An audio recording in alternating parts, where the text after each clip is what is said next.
Hi, welcome to our channel where we share the most intriguing stories.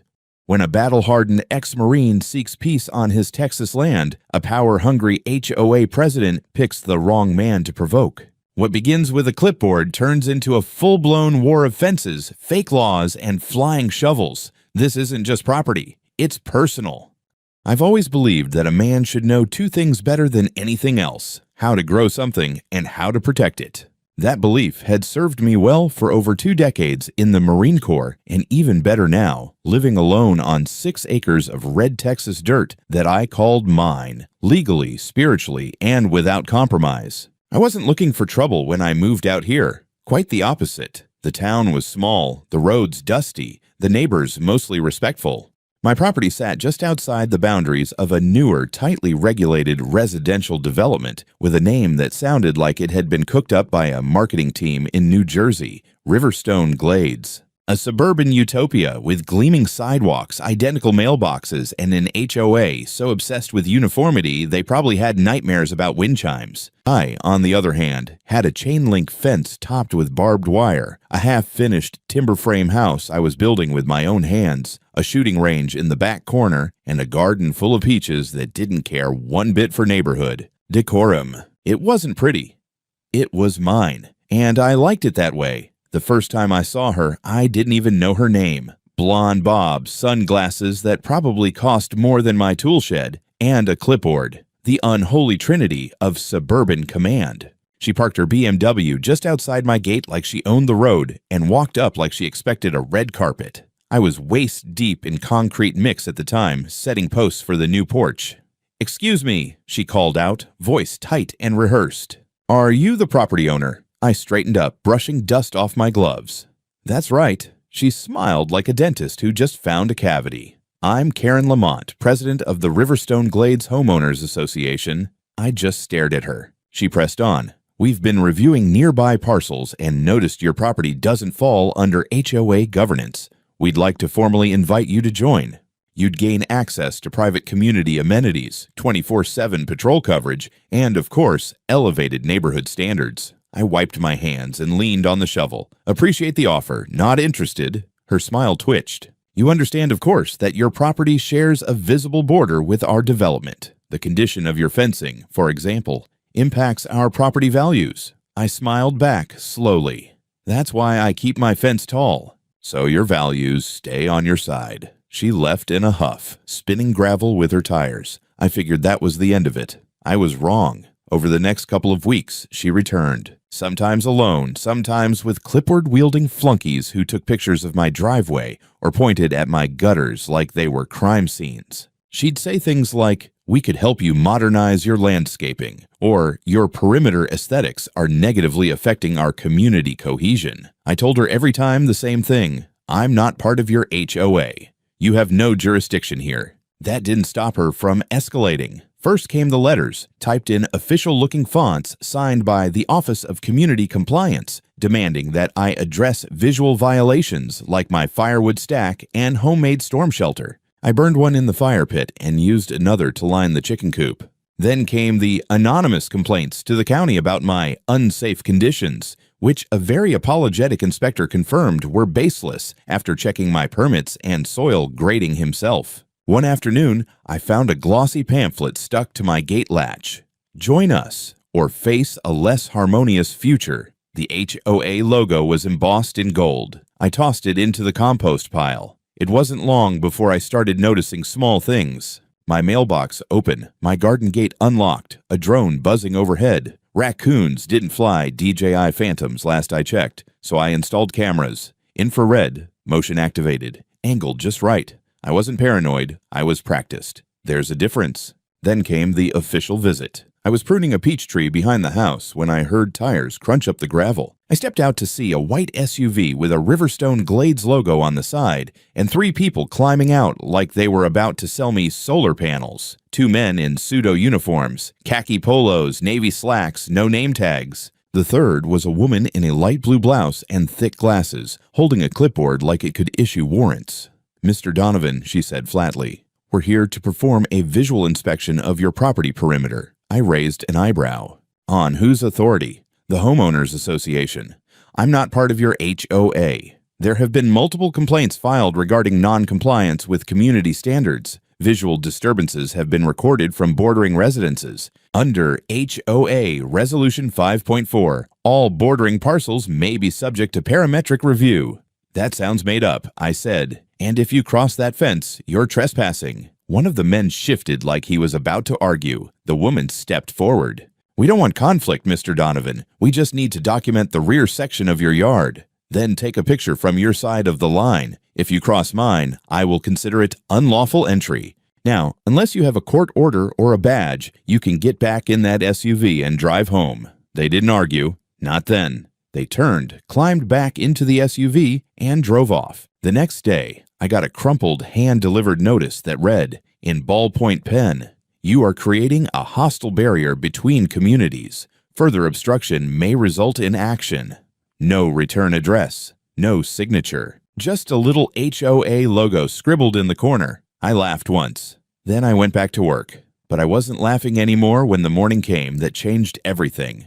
It was a Thursday, when things turned from annoying to outright absurd. Morning air still hung with the scent of cut grass and diesel from the old John Deere I used to mow the north side. I was just finishing my second cup of coffee on the porch when a different white SUV, newer, shinier, pulled up to the edge of my driveway. No HOA logo this time, just a smugness you could smell before the doors even opened. 3 of them again. Same pattern. 2 men in uniform-ish outfits. 1 woman who looked like a librarian who secretly fantasized about wielding power over parking violations. But this time, they didn't bother with the driveway or the porch. They walked around the side of the property toward the garden gate, as if they knew the layout better than they should. I followed them, calm but with a shovel in one hand. Habit.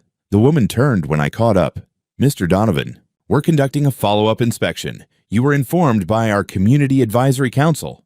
"There is no advisory council that governs this land," I cut in. "I told your people last time. This is private property, not under HOA jurisdiction."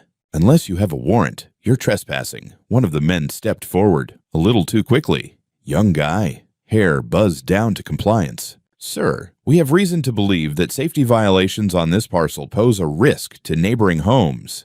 "Name one." He didn't answer, just stared with the kind of blank face that screams, "I was told not to answer questions." The woman pulled out a tablet and turned it toward me. There was a grainy image of my tool shed with the caption, "Improvised structure, possible code breach." I squinted. "That's a woodshed. For wood. The code you're quoting applies to homes within your HOA boundary. You're not the law. Our records indicate this parcel is impacting visual conformity metrics from lots 61 through 64. I couldn't help it. I laughed. She didn't. "I'm going to say this once," I said, stepping between them in the gate. "Get off my land. Take your clipboards and tablet and manufactured jargon with you, or I'll call the sheriff. And next time you show up uninvited, I won't be this polite." They hesitated just for a second, then turned around and walked out the way they came in, pretending to maintain dignity while being escorted by a barefoot man holding a shovel. As they drove off, I caught one of the men glancing back through the window. He didn't look angry. He looked embarrassed. Good. 2 days later, I found a folded piece of paper taped to my mailbox. No envelope, no name. Handwritten in aggressive cursive. "Your aggressive behavior has been noted. Continued resistance will escalate response." At the bottom, a shaky sketch of a logo that vaguely resembled a badge but more closely resembled a discount chiropractor's emblem. I scanned it and added it to a folder on my laptop labeled HOA Idiocy. That folder was growing faster than my tomatoes. That weekend, I spent most of Saturday building a new gate. Steel frame, lockable, reinforced hinges. If they wanted in again, they'd need bolt cutters and a good explanation. Sunday morning, I woke up to find a new surprise. My power was out. Now, I'm not one to jump to conclusions. I leave that to internet forums and HOA presidents. But I'd had 0 outages in the year I'd been living here. And sure enough, when I checked the breaker and the meter, everything looked fine. Until I followed the external conduit and found the main line cover pried open. Clean job. Like it had been done by someone who knew exactly how to shut down the property without tripping every alarm. Luckily for me, I'd installed a backup generator behind the shed. Kicked on like a charm. Coffee was back in 10 minutes. Cameras, 15. But that little blackout confirmed something for me. This wasn't just bureaucratic pestering anymore. This was strategic. Someone wanted to make life uncomfortable, difficult. They were laying groundwork for something bigger. Monday morning, I received a padded envelope in my mailbox. Inside, a glossy trifold brochure, the HOA again, titled "When You Refuse to Cooperate, What Happens Next?" It was surreal. It outlined a 5-step community escalation protocol as if it were military doctrine. Things like visual documentation, formal notifications, neutral third-party interventions, and then finally, collective corrective action. Not a single page referenced law enforcement, court orders, or actual government. Just this alternate universe where they thought they had real authority. The last page included a list of recently reintegrated properties, lots that, according to the HOA, had been successfully brought under regulation through persistent engagement. Like they were bragging about forced compliance. I knew then I needed to get ahead of this. I dug out the original deed to my land, the boundary surveys, every form and filing I had, made copies, had my neighbor Sam, a retired notary, certify them. I stored the originals in my safe and sent digitals to my lawyer friend Vince over in Amarillo. I wasn't just some cranky loner with a bunker full of peaches. I was ready. Later that evening, I spotted the same white SUV parked half a block away, lights off. Nobody got out, just sat there, watching. They thought I'd roll over. They didn't know who I was. Tuesday morning started like most others, early, quiet, and covered in dew. I was halfway through my usual routine, doing pull-ups on the steel bar welded into the frame outside my garage. Sweat dripped onto the gravel. Ranger, my German shepherd, paced the perimeter like clockwork, occasionally stopping to sniff the air or pee on the exact same fence post he did every day. Life had rhythm out here, rhythm and discipline. That's probably why I noticed the sound right away. A sharp metallic click. Not natural, not wind, not a branch, not even a squirrel messing with something it shouldn't. This was deliberate. Metal on metal, a lock being tampered with. I dropped from the bar, grabbed my towel, and jogged around the side of the house. Motion-activated floodlights already triggered. 3 of them. 2 men and a woman scaling the back fence with the grace of accountants pretending to be Navy SEALs. One already halfway over, another straddling the top rail with bolt cutters in hand, and the third filming the whole thing with a body-mounted camera like this was some sort of reality show. "You've got 5 seconds to stop what you're doing," I barked, loud enough to startle a murder of crows out of the trees. The guy with the cutters dropped down into my yard like he'd done it before. "You're interfering with the lawful duties of community oversight," he shouted back. "No, son," I said, stepping forward, voice calm but steel-wrapped. "You're trespassing on private property. That's a felony." The woman, now fully over the fence, pulled a laminated sheet out of her pocket and waved it like it meant something. HOA Directive 12.3. "Not worth the paper it's printed on," I cut in. "I'm not part of your HOA. Never was. You have no legal authority here."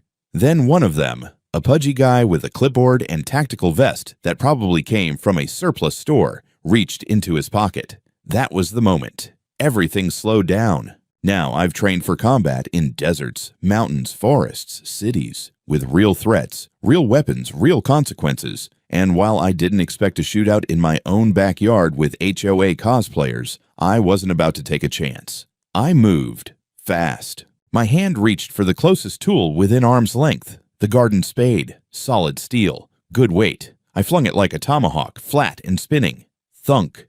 It slammed square into clipboard guy's chest, not blade first, but flat, knocking him back into a bush like a stunned possum.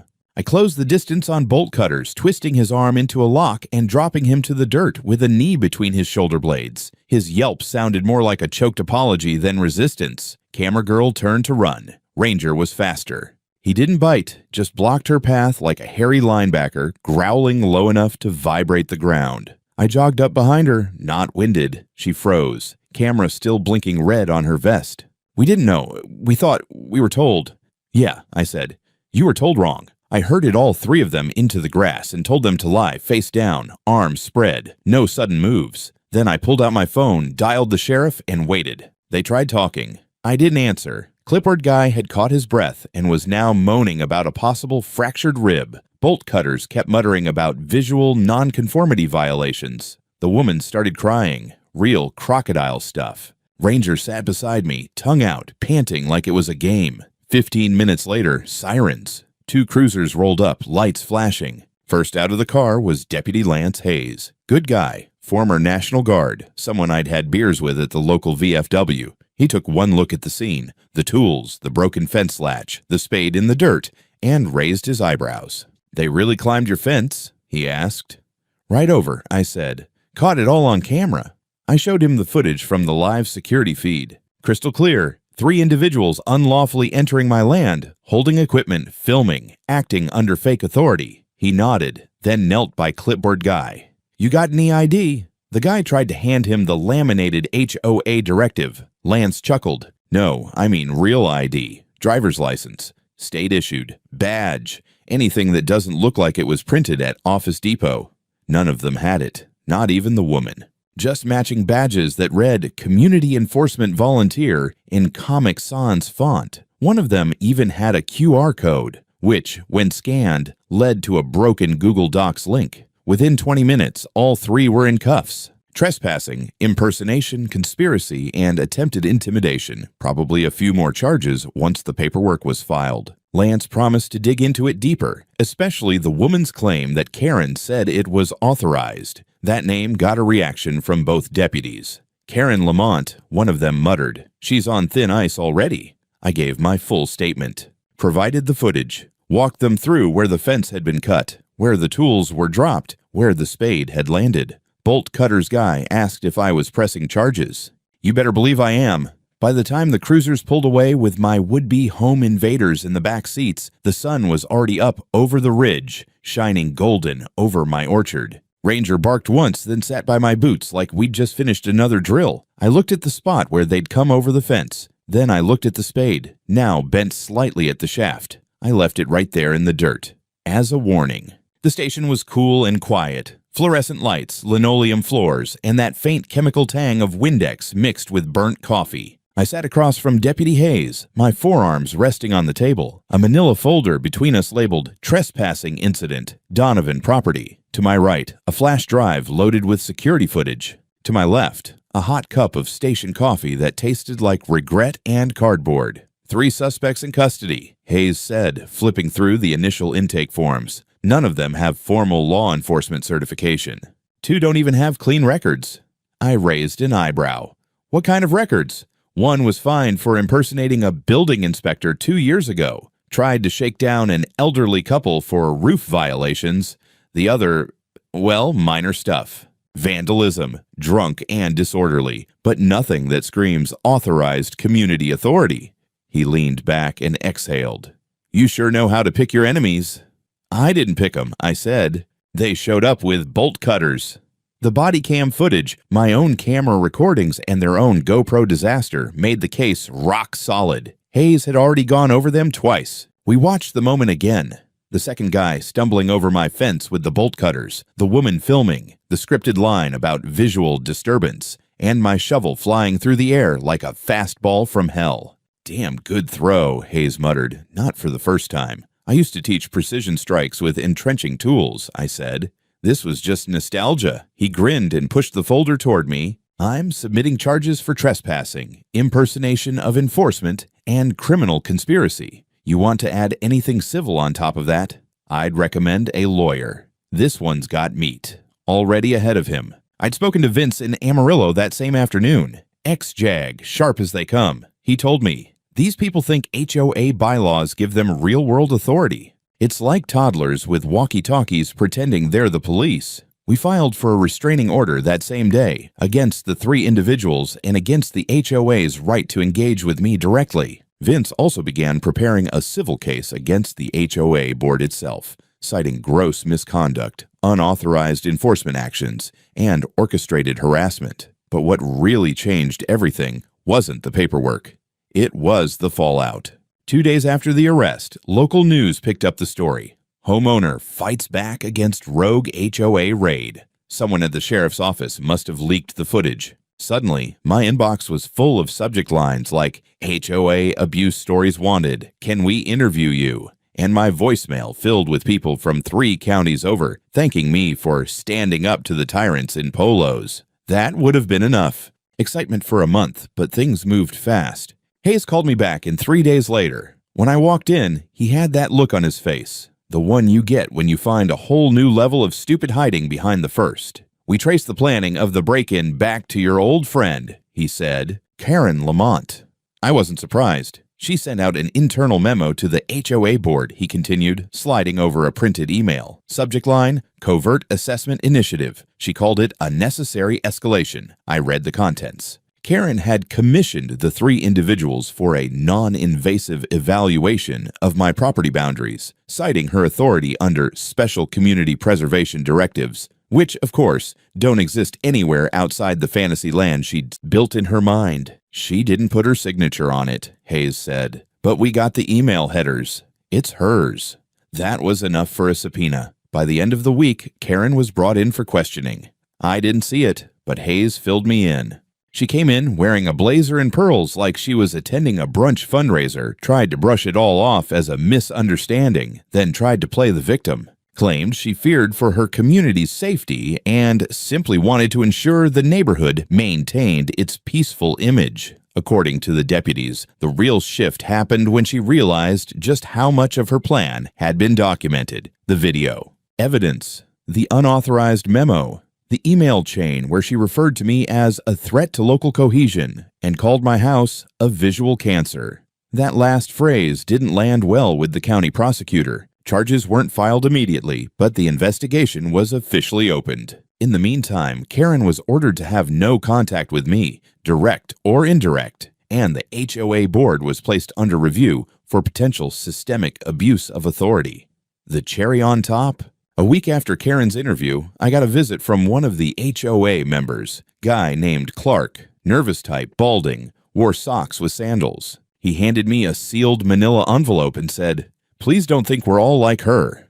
Inside, an unsigned letter from a board member, probably Clark himself, apologizing for recent escalations, stating that Karen had acted without full consensus and that a vote for her removal was being considered. Too little, too late. Vince had everything documented. We were moving forward, and I wasn't planning to back down, not after they tried to invade my home, shut off my power, and weaponize bureaucracy like a pack of overgrown hall monitors with a god complex. They wanted a war of forms and fences. Fine, I knew how to fight wars. They say when someone's desperate, they get stupid. Karen must have been real desperate. About a week after the investigation into her started, things on my property finally went quiet. No cars parked down the road, no pamphlets, no HOA scouts with binoculars pretending to birdwatch while holding clipboards. It felt unnatural. Calm in the wrong places, like a clearing before a storm. I didn't trust it, so I did what any man trained to expect the worst would do.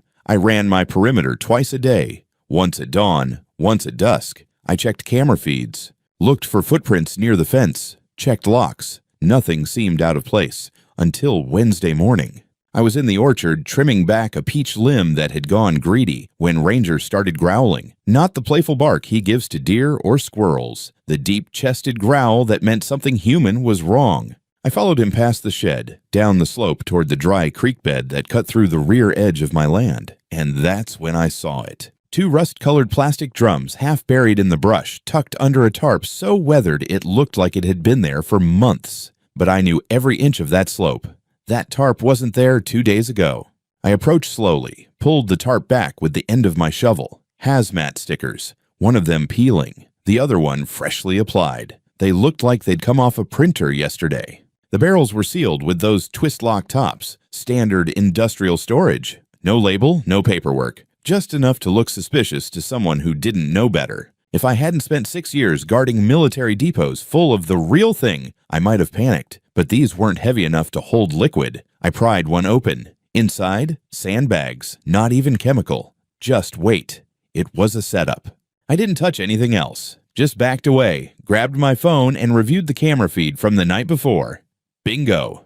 At 3:14 a.m., a figure in dark clothes and a hoodie, face obscured, climbed the rear fence with a dolly cart, dragged the drums across the grass like a man on a deadline, planted them right where I found them, tarped them, gone in less than 10 minutes. Not a single light.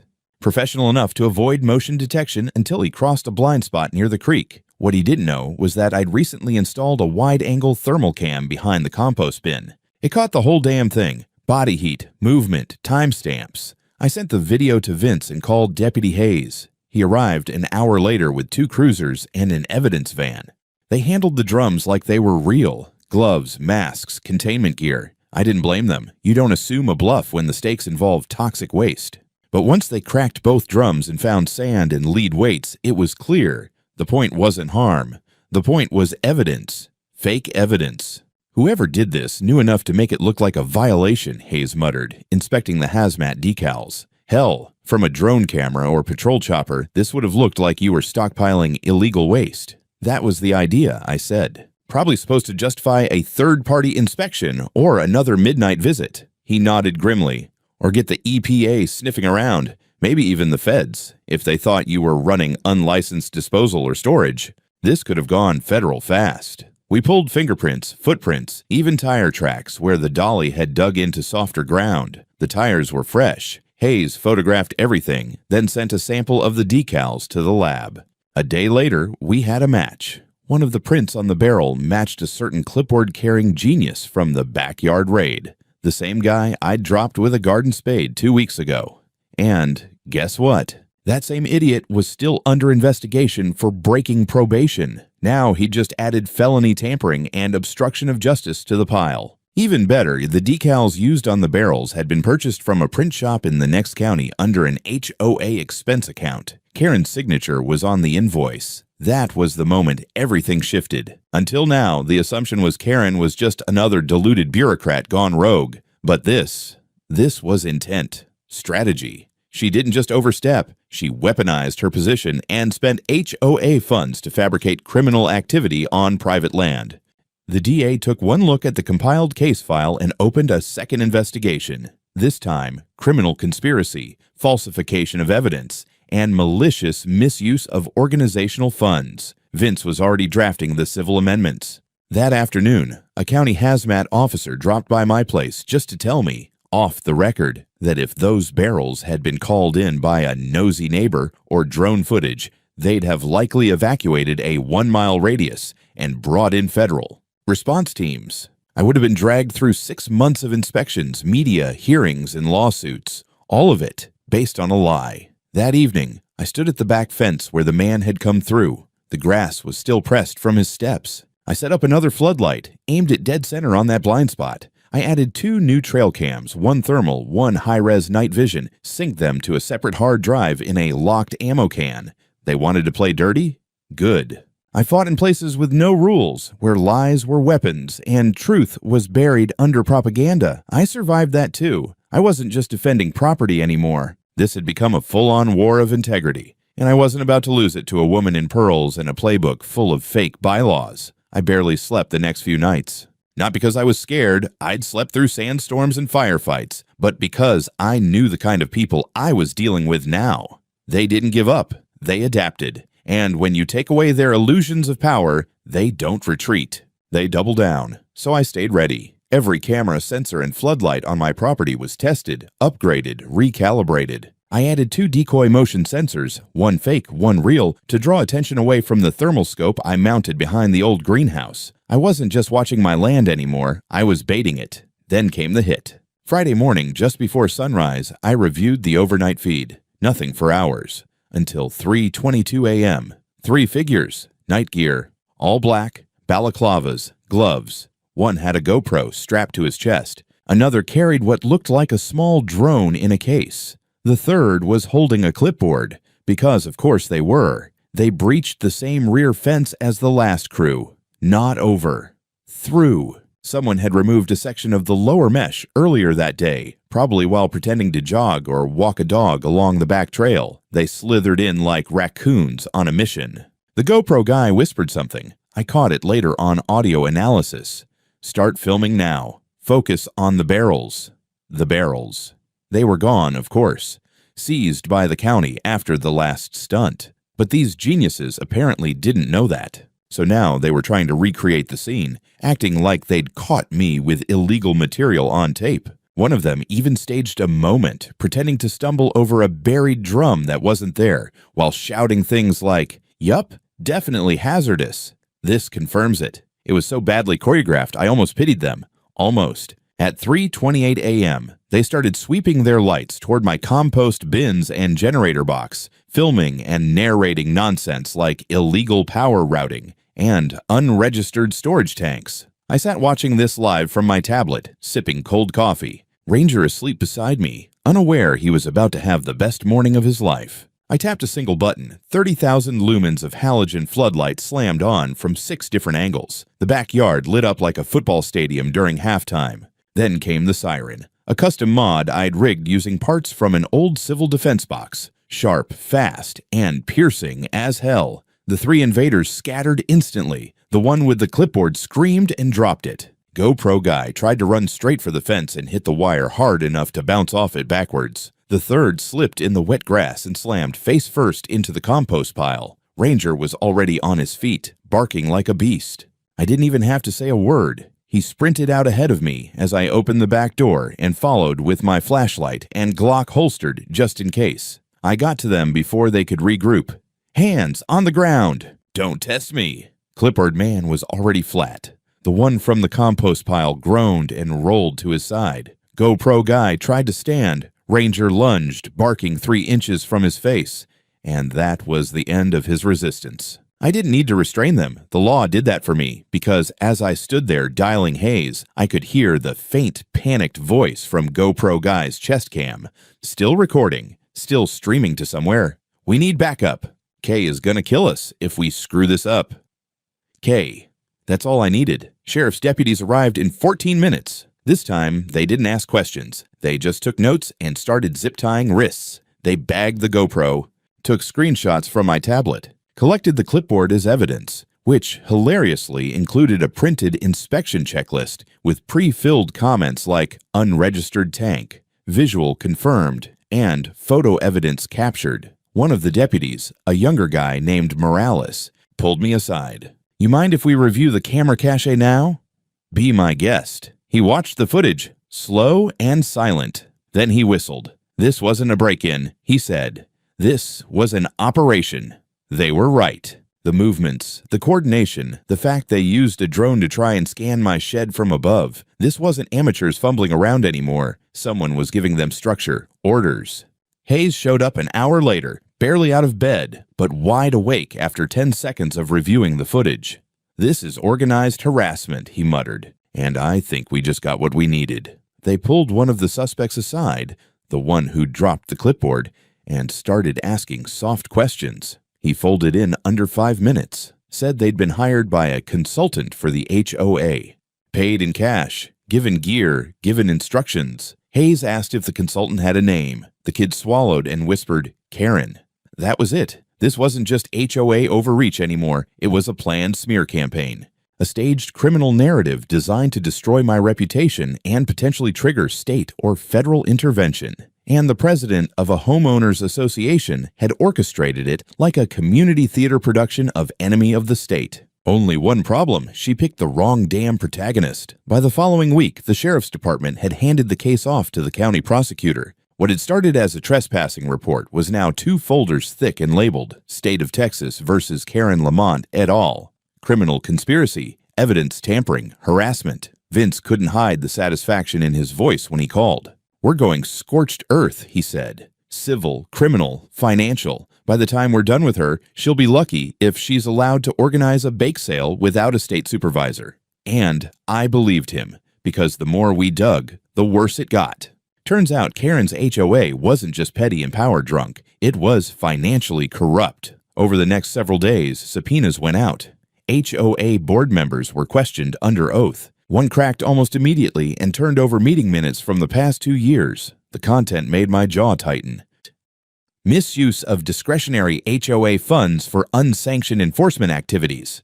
False HOA welcome packages given to new buyers that falsely claimed mandatory compliance with HOA rules, even for plots like mine, outside the jurisdiction. Neighborhood maintenance contributions collected in cash. No receipts, no tracking, no accounting trail. They weren't running a community association. They were running a soft extortion racket dressed up in suburban khakis. Meanwhile, Karen had lawyered up.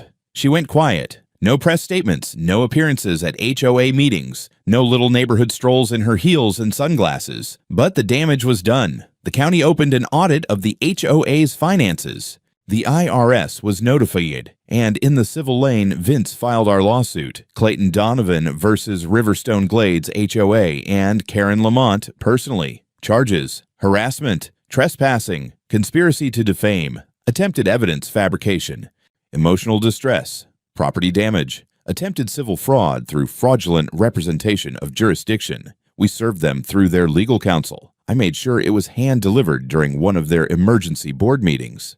But the part that really got under their skin was when Vince requested a temporary injunction against any further action by the HOA toward me or my property, effective immediately. The judge granted it within 48 hours. That meant no letters. No flyers, no unauthorized visits, no neighbor complaints. Nothing. If I so much as found another anonymous memo on my gate, they'd be in contempt of court. I started sleeping again. Sort of. The local news came knocking. They wanted interviews. I said no. This wasn't about fame. It was about principle. But Vince agreed to speak off-record to a few outlets. The headlines hit hard. HOA president accused of orchestrating criminal break-in. Veteran targeted by rogue HOA, fights back. Fake inspections, real charges, inside a Texas HOA meltdown. I was back at work on the Porch Foundation when the first deposition date was announced. Karen would be required to appear in court under subpoena and testify under oath. I cleaned my boots that day like it was Sunday service. The hearing was set in the county courthouse, a plain, square building where justice didn't wear robes, just bad fluorescent lighting and coffee-stained clipboards. I sat across from Karen for the first time since all this started. She didn't look so confident anymore. No pearls, no clipboard, just tired eyes, a lawyer whispering in her ear, and a stack of affidavits that could bury a political campaign. When the prosecutor asked if she had authorized or financed the 2 break-ins onto my land, her lawyer tried to block it. The judge overruled. Karen hesitated, then said, "I believed we were acting in the best interest of the community." Wrong answer, because that phrasing, "we," opened the door for the prosecutor to bring in the entire board's complicity. Every misused dollar, every fabricated form, every coerced homeowner who'd been pressured into signing documents they didn't understand. And suddenly, Karen wasn't just a rogue president. She was the head of a conspiracy. The prosecutor leaned in. "Did you personally approve the purchase of false identification badges used by unlicensed personnel?" Karen blinked. "Yes or no?" She looked down. "Yes." It was quiet after that. The court set a trial date. Outside the courthouse, I shook Vince's hand. That went better than expected. He nodded. "Oh, it gets better." The next day, HOA members started resigning. 3 in one morning. The treasurer cut ties and released a statement. I was unaware of the extent of misconduct and cannot, in good conscience, remain. The HOA's liability insurance dropped them. Vendors backed out of maintenance contracts. One local security firm refused to patrol Riverstone Glades until governance issues were resolved. It was collapsing. Karen made one last move. A desperate press release claiming she was being targeted by extremist property owners and that her actions were misrepresented. Nobody cared. I wasn't the one who staged a fake crime scene in someone's backyard. Courtroom 3 was packed, not in the live-action drama kind of way, but with tight-lipped residents, folded arms, and HOA board members who looked like they'd rather be anywhere else. News cameras weren't allowed inside, but the hallway was lined with local press and a few activists holding signs that read things like "HOAs aren't governments" and "Property rights equals civil rights." I sat in the front row with Vince. Suit pressed. Boots shined, same belt I wore in the Corv. My spine was straight, but my fists stayed loose. I wasn't here to intimidate. I was here to finish it clean. The prosecution laid it out like clockwork. Trespassing, impersonation, tampering, harassment. Emails from Karen, video evidence from the break-ins, financial records tracing community funds to false operations, footage from the GoPro they were dumb enough to bring. Then came the part that sealed it. An elderly couple testified, new to the neighborhood, who'd been told by Karen that if they didn't pay an initial compliance bond, their landscaping would be forcibly corrected. Another man told the court how he was fined for a visual. Infraction because he'd left a ladder in his driveway for more than 3 hours. He wasn't even part of the HOA. It wasn't just about me anymore. Karen sat still. Her lawyer barely spoke. When the judge ruled, his voice was calm. No theatrics, just the law. The court finds Karen Lamont guilty of conspiracy to commit trespass, fraudulent use of association resources, and orchestrating the harassment of a private citizen through unlawful means. Sentenced to 2 years of probation with weekends in custody for 9 months, fined $55,000, and barred from holding any office in a registered community organization. She blinked. Once. That was all. The 2 men who'd broken into my property, GoPro and clipboard, were each given 6 months suspended sentence, community service, and mandatory counseling. The woman from the first inspection raid got off lighter, but only because she cooperated and testified. And the HOA. That was where Vince really went to work. The court ordered Riverstone Glades HOA to pay me $120,000 in damages, half for emotional and reputational harm, half for legal and property-related costs. Publicly issue a statement acknowledging their actions were outside legal bounds, submit to a full external audit, and restructure under a court-appointed interim board. The board was disbanded within a week. Karen resigned before they could fire her. Her house went up for sale 2 months later, listed as motivated seller, price to move. No one came to her going-away party. You'd think that would be the best part, but it wasn't. The best part came a month later, in the form of a knock at my gate. It was the same neighbor who once glared at me for my aggressive signage. Middle-aged, buttoned up, the kind of man who probably balanced his checkbook with a ruler. He cleared his throat and said, "I just wanted to say, I think we were wrong. About you. About this whole mess." He handed me a fresh peach cobbler in a foil tin. Didn't say much else. After that, they started waving when they drove by. I didn't wave back. Not at first. But I started nodding. That was enough. I didn't rebuild the broken fence panel. I left it as is. Reinforced but slightly scorched from the motion-activated spotlight I'd wired to go off at random intervals. On the inside of the gate, I hung a simple wooden sign. Private land, not under HOA. You step in, you deal with me. No threats, no nonsense, just truth. I still train every morning, still work on the house, still take Ranger for laps around the property. But now, I get the occasional visitor from 2 streets over, quiet folks with serious questions. How do I check if my property's actually under HOA? Do I need to pay these fees? Can they really do this? I help them out. I show them where to find their plats, explain their rights, teach them how to push back with words before they ever need a shovel. Funny how quickly a rogue HOA can turn a guy into a local myth.